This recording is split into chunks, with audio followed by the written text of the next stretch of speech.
Hi, I'm Lee. For those of you who don't go to Good Shepherd, I'm one of the adult Sunday school teachers here at Good Shepherd Lutheran Church in Canton, Ohio. And we haven't been spending a lot of time in the church. In fact, our church services are only about 30 minutes long, and we definitely don't have Sunday school during this pandemic because we don't want to keep people in the building any longer than we have to. So what I thought I would do is come up with small Sunday school lessons to put on our YouTube channel. And today I want to focus on Martin Luther and the Protestant Reformation. Figured what's left of October is a good time to focus on that because the official date of the Protestant Reformation is October 31st of 1517. Now, please do not confuse Martin Luther with Martin Luther King Jr. For some reason, people do that. I don't know if it's because we have bad history lessons or if it's because people just aren't listening to them. So, Martin Luther King Jr. was a Baptist preacher and a civil rights leader in the United States in the 1960s. Martin Luther was a Catholic monk in the 1480s and 1500s.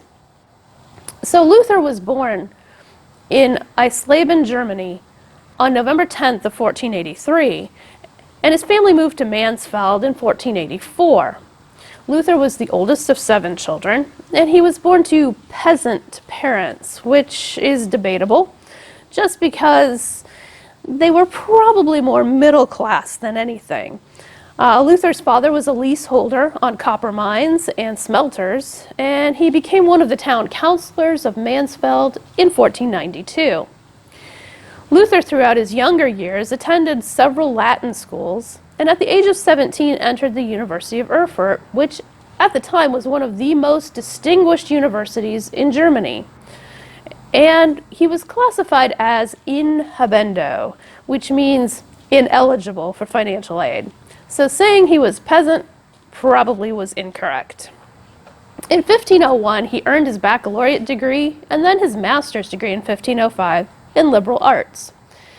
Now, Luther was eligible for graduate work, and he had only 3 choices: law, medicine, or theology.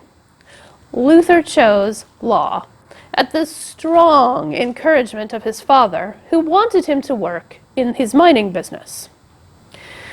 But a strange thing happened. On July 2nd, 1505, Luther was returning to school on horseback and was caught in a violent thunderstorm. Supposedly, lightning crashed and hit very close to him. He cried out to St. Anne that if she saved him from the storm, he would become a monk. True to his word, on July 17, 1505, Luther abandoned law and entered the monastery in Erfurt. Now, you can imagine, his father was extremely upset by the decision because he wanted him to work in the mining business. And his father thought it was an absolute waste of his education. His father's response was, "May it not prove an illusion or deception." Well, Luther made quick work of his studies and was ordained on April 3rd, 1507. On March 9th, 1508, Luther received his bachelor's degree in biblical studies, and his superior, Johann von Staupitz, sent for Luther to teach theology at the newly formed University of Wittenberg. In 1510, Luther was sent to visit Rome. He was not impressed. In fact, he was quite upset by what he saw. He saw the church's corruption, extravagance, and overall lack of total spirituality. On October 19th of 1512, he received his Doctor of Theology, and on October 21st, 1512, he became the chair of the theology department at the University of Wittenberg. Oh, and by 1515, he was overseeing 11 monasteries in his province. Luther was an extremely learned and well-respected man, but he had a rather troubled outlook. He had a distinct problem with God's righteousness, viewing it as God's wrath and punishment against sinners who were unable to keep God's law perfectly in order to gain salvation.